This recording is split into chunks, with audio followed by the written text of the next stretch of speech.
Dr. Mike is a fraud. Or is he? If you know of or are a fan of science-based lifting, I highly recommend reading Dr. Mike Israetel's dissertation and watching this video. After I did those two things, I can say with full confidence that I will probably never want to work with Dr. Mike Israetel on any research project in the future, even if I'm given a chance. Now I want to preface this by saying that I have made a few videos on Dr. Mike on my channel, on this channel that you're watching currently, where I have been critical of his opinions, takes, and videos in the past year or so. Now, I'm not alone in that. Many other people have done the same thing. Not to say that I've been copying them, but I'm just saying that it's in the general consensus of the fitness industry. I've held the opinion that although I do think that Dr. Mike has some decent takes, he's a smart guy, and of course he's done a lot to help some people in the fitness industry, I think that overall he's quite egotistical and uses that sometimes to just have the most horrible takes to make himself look smarter. That's what I had before this happened. I'm both on a raw IQ scale smarter than almost every coach, maybe every coach. You've never met anyone with as much willpower as me. And whatever it is you think you're good at in your life, I'd probably take about a year and become an authority. There's that stink face. Also, in every category of behavior, I'm tougher than you. I can bring closer to failure than you. I can do it for longer. I have more willpower than you. I'm funnier than you. I'm smarter than you. I'm better at being than you. So if you talk to me about anything with resistance training and hypertrophy, yes, I consider myself to be one of the world's preeminent experts on all of that, especially in its application and interaction with science. I make no excuses for that. I will debate anyone in the world about that. That's easy. But has my opinion changed at all? Has your opinion changed at all? Because from what I can see, many people's opinions have changed in this recent situation. And in this video, I want to talk about that situation, including Solomon Nelson's video, the aftermath of that, Dr. Milo or Milo Wolf's video in response to that, which includes collaborations with Dr. Mike Israetel, and the aftermath of that as well. I will include, of course, a lot of information on this, and so hopefully you can actually form your own opinion, which I would like to hear in the comments once you've watched the rest of this video. Now, for context, as we all know, Dr. Mike was, and in some ways still is, a highly respected man in the fitness industry and the sports science industry as a whole. He, of course, has brought some decent knowledge into the industry, given some good videos, and people have genuinely got good information from said videos. With my friend, Dr. Mike Israetel. Mike has a PhD in sports science, is a competitive bodybuilder, and one of YouTube's top fitness educators. Of course, this whole time he's actually tried to do bodybuilding also, competed in shows and tried to get his IFBB Pro card, but of course, as we all know, he's been unsuccessful in that. And of course, this has been a main point of critique that some people have brought up against Dr. Mike Israetel in regard to his overall physique, to the point where Jared Feather, which is a close friend to Dr. Mike Israetel, has criticized him for being a bad bodybuilder. But again, in the general overarching consensus of the fitness industry, whether that be normies who've just started the gym or people who are more experienced, people like Dr. Mike Israetel. Until recently, because what's happened is his takes have become more scrutinized. Again, as I was saying, the last year or so, he's been saying stuff about the fly curl press being an optimal exercise, or saying that he's like the best coach or whatever compared to everyone else, and all of these things. It is the fly curl press. It just works. So check this out. And then a fly, and then a curl, and then a press, just like that. As well as, may I add, the videos on his Instagram, where of course he's been doing some like really weird high rep exercises, which I really don't see a point to be honest. I'm not an exercise scientist, but I appreciate or can understand that that wouldn't result in an anabolic effect or really that much. Like, I'm really confused.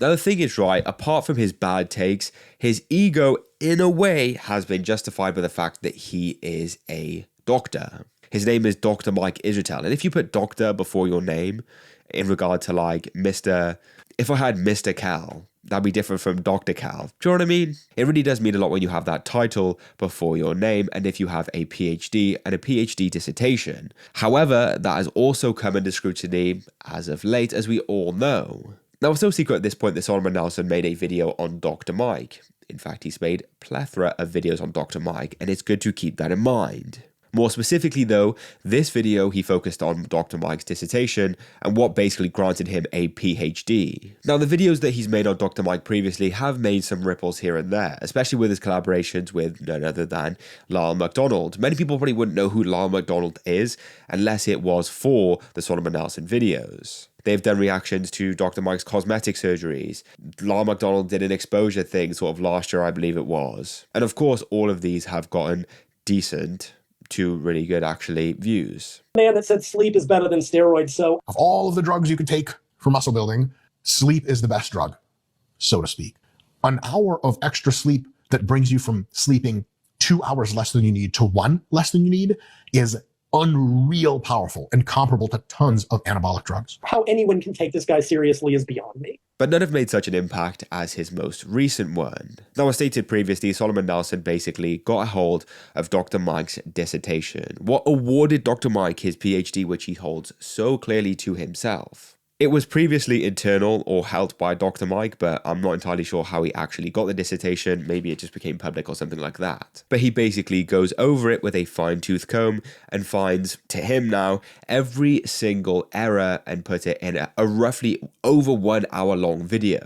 Now we go through each individual point in chapters, showing basically the errors of Dr. Mike's dissertation and drawing from the text to back up his point. A huge point that he has is that the dissertation itself was full of spelling errors, which of course would affect the reliability of the text, and also it kind of shows lazy writing. I don't like to nitpick the odd typo or formatting inconsistency. I acknowledge that minor errors are hard to avoid in any long document. But Mike Israetel's thesis doesn't just have a few scattered mistakes. It contains literally hundreds of basic grammatical, typographical, and formatting errors. He also brings into question the originality of this dissertation in itself. Was Dr. Mike copying people? Did he just come up with this idea? Does he have a lack of ideas? That's kind of what Solomon Nelson was bringing into question. And if anything, talking about the originality of something may be worse than almost any other critique, because it basically proves that you don't have original ideas in the space that you're looking to become a doctor in, if that makes sense. And so if you were to literally apply that to almost all of Dr. Mike's work, it would basically bring into question how much knowledge he actually has in that space and how much of it is actually his. Mike's thesis falls short of fulfilling one of the most fundamental requirements for doctoral research, a significant contribution of original knowledge. The stated goal of Mike's thesis was to explore interrelationships among fitness variables that he claimed were less clear in the existing literature. However, the core findings, that stronger athletes are more muscular and powerful, that more powerful athletes jump higher and sprint faster, and that leaner athletes perform better in these tasks, are not only unsurprising, but also extensively documented in prior research, even by 2013. You don't have to take it from me. Just listen to Mike himself, who openly concedes this throughout the document. For instance, in Chapter 3, Mike explicitly notes that the finding that stronger athletes produce higher rates of force development has been previously well supported in the literature. He also claimed that the dissertation not only had grammatical and punctuation errors, it also had statistical and scientific errors, which basically led to inaccurate outcomes and downright stupid conclusions. And throughout this whole time, when he's questioning the dissertation, he is also insulting Dr. Mike on stuff like his physique and knowledge and whatnot as well. But not only was this a video directed at Dr. Mike, he also questioned, or brought into question, the institution which gave him that PhD, questioning basically the professor that did so, who his teachers were, comparing it to the likes of Ivy League universities, I'm sure the likes of Oxford, Harvard, Cambridge, all of these places. And its successful submission represents a systemic failure of academic quality control. In summary, saying that Dr. Mike was inadequate in his field, of course being sports science, saying his dissertation was unoriginal, saying the institution was flawed and his professors could be in some way lazy or uneducated themselves. And he even capped off the video by basically saying that Dr. Mike should have his doctorate, or the title of doctor, revoked and his dissertation pulled. And as a side note, why the hell is Phil Heath at the end of this video? Hey, Solomon Nelson, you know, we're training at 3 o'clock today, and you said, oh my gosh, like, really? Of all people in this video, I did not expect to see Phil Heath at the end. And of course, he doesn't add anything to the actual video itself. He just sort of says something about Solomon Nelson training or something. So in that very quick and concise 1 hour video, basically tried to like tear down Dr. Mike's validity in the sports science realm as a whole. And let me tell you, the aftermath of this video was truly something. Now, as many people know, the social media and news industry as a whole in general is about being quick. It's about being first and not necessarily right. How quickly can you put your video out and basically summarize your opinion or summarize the video in itself to basically get virality? It may not be the right opinion, it may not be the right information, but it gets out there first and people see it first, so they react to it because it could be very polarizing. The person making the video might not even have the best understanding of the whole situation. They may never have watched the initial video of Solomon Nelson. They may not actually know a lot about Dr. Mike. You know what I mean. If you know of or are a fan of science-based lifting, I highly recommend reading Dr. Mike Israetel's dissertation and watching this video. After I did those two things, I can say with full confidence that I will probably never want to work with Dr. Mike Israetel on any research project in the future, even if I'm given a chance. Now, I mean all this in the most respectful and honest way possible because I honestly think that this kind of character, And whatever it is you think you're good at in your life, I'd probably take about a year and become an authority in the field in which you think you're good. You are presuming you know more than me about the thing I'm one of the top experts in the world in. needs to change, especially among established science-based exercise scientists in the fitness industry on social media. Misspelling authors' names and then generating statistics that are so blatantly inaccurate that you get absurd conclusions and assumptions about the data that he collected if you actually take the statistics that he ran as gospel. And just as a cherry on top, the entire dissertation is pretty much just a repeat of current work, finding that athletes perform their best if they're lean and muscular. So even if this copy was not the final copy for whatever reason, and you could disregard all of the spelling errors and citation errors, the whole idea of this dissertation was unoriginal. And just so you know the difference between a master's thesis and a PhD dissertation, PhD dissertations are supposed to be longer and require more original and independent research that contributes new knowledge to a given field when compared to a master's thesis. I think this really highlights and emphasizes that not all scientists are going to be good scientists, and it's really important to read their work in order to understand their qualification. Reputable people in the industry like Scientific Stitch said that they basically would never work with this guy anymore. Someone like Blake, I think he's like a nutritionist or something like that, basically ended up saying that I never liked Dr. Mike anyway. He was the sort of loudest in the room to prove his point, very egotistical, and even this now brings his validity down even more. And many other people basically just started to bring into question what was actually going on. The whole anti-science-based lifting community as well used this as a weapon.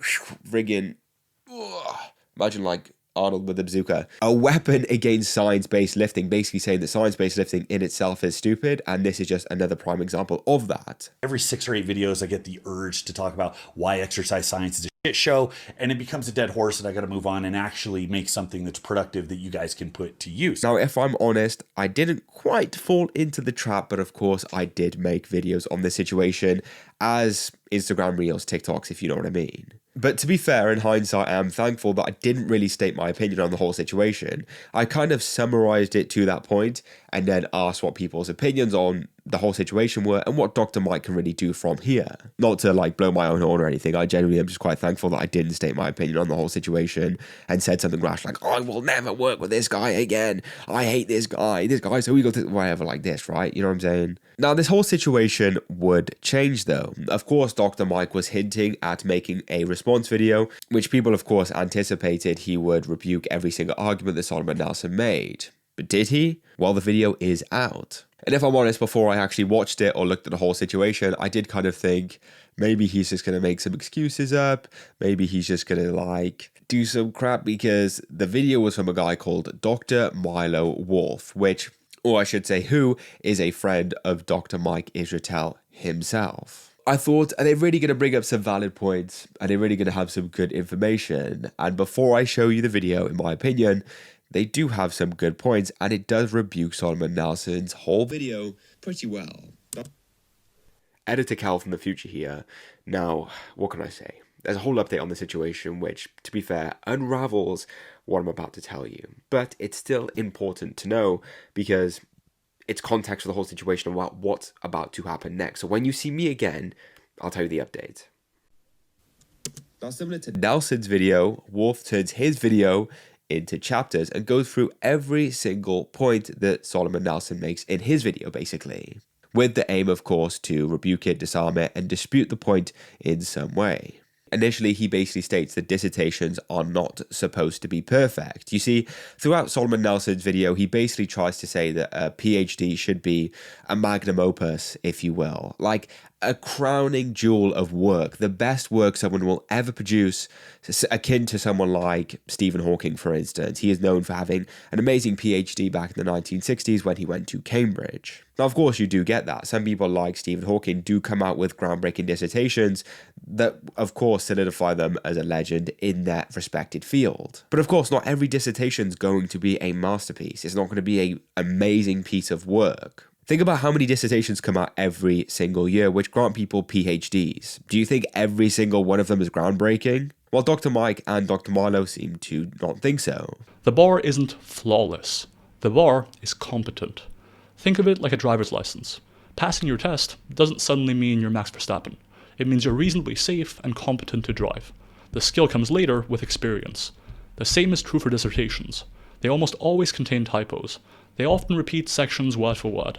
They frequently include descriptive literature reviews instead of critical syntheses, and the contribution to knowledge is usually modest. Now, I do have to interject here and say something about Dr. Mike. I really don't particularly like watching his content style, if I'm honest. Yes, his commentary, and that's similar to what I do, but in regards to his sense of humour and overall aneurysms, he's just not entertaining to watch to me. However, on this video, I do actually find him quite interesting to watch because he's just talking like a regular person would and not coming up with a bunch of sex jokes and all this stuff like that. But that's just my opinion. Tiny waist, tiny waist, tiny waist. I think it's magical. That being said, though, from the mouth of the horse, from Dr. Mike himself, he basically rebukes the argument that Solomon Nelson brings up, saying that his paper was not the most original.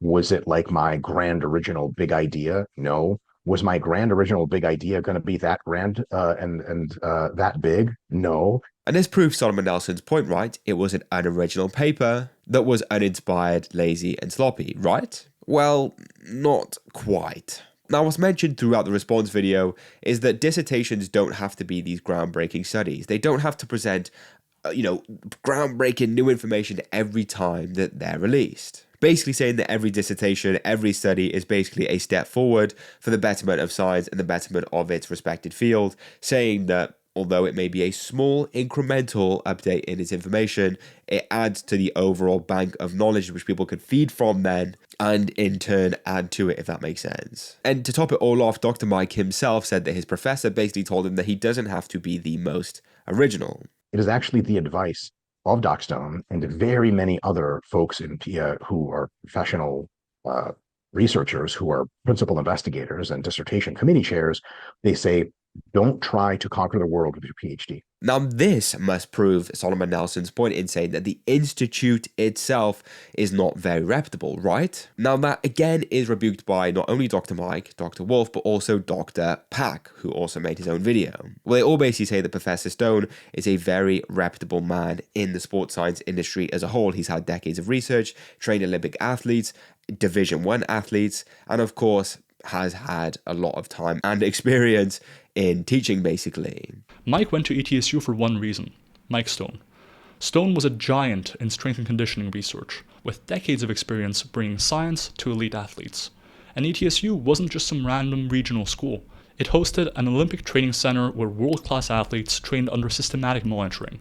That meant data, access, and a living laboratory for sports science that few institutions, regardless of their rank, could rival. Which is a point to dispute what Nelson said in regard to the institute in itself being flawed, if that makes sense. They basically say that it's not the university in itself that you would go and look for in regard to the subject itself. It's the professor that you're looking for, if that makes sense. So an example of that would be if you had Cambridge, one of the most prestigious universities in the world in England, but the professor was terrible, versus if you had somewhere, in the middle of nowhere type thing university, but the best professor, which one would you go for and learn the most from? They also go on to state that the dissertation in itself, although not the most original today, was actually quite relevant at the time because people were talking about, or if strength and size related in regard to if you were bigger, would you be stronger, so on and so forth.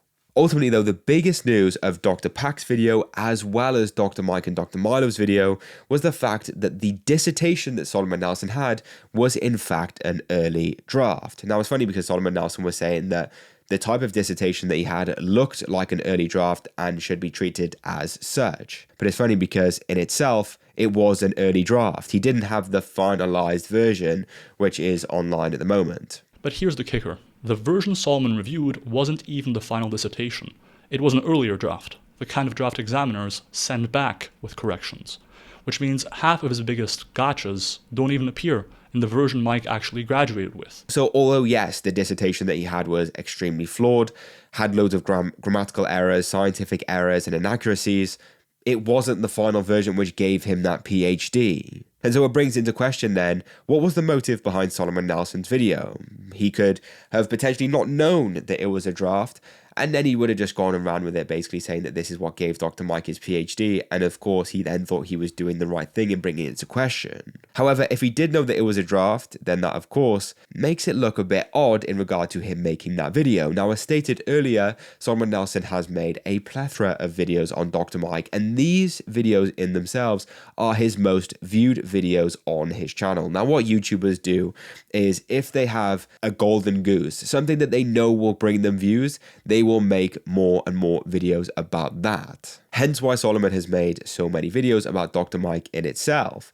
Now, if he had the opportunity to see that dissertation, pick it up and think, oh, it has so many errors, let me use that in my own way to basically connive and make a hit piece on Dr. Mike. Not be open-minded or basically critically view it as like, an unbiased perspective, but no, put it as a hit piece against Dr. Mike in itself. And of course, that, in a sense, questions Solomon Nelson in the same way that Solomon Nelson questioned Dr. Mike. Now, the fallout from this video was much quieter, from what I've seen anyway. Of course, it is newer, but people have been less vocal about it. Like I said, social media rewards people who jump on things straight away. They may not specifically be right, but they were one of the first people to do so. With this one, yes, you can make a video on it, but it's not as exciting to say, oh, actually, we may have been wrong about the whole situation this whole time, perhaps. Of course, you want to be there like, friggin' Dr. Mike was friggin' wrong, or whatever, like people on social media just like, exploding because it's like 10 seconds, you want to get people's attention.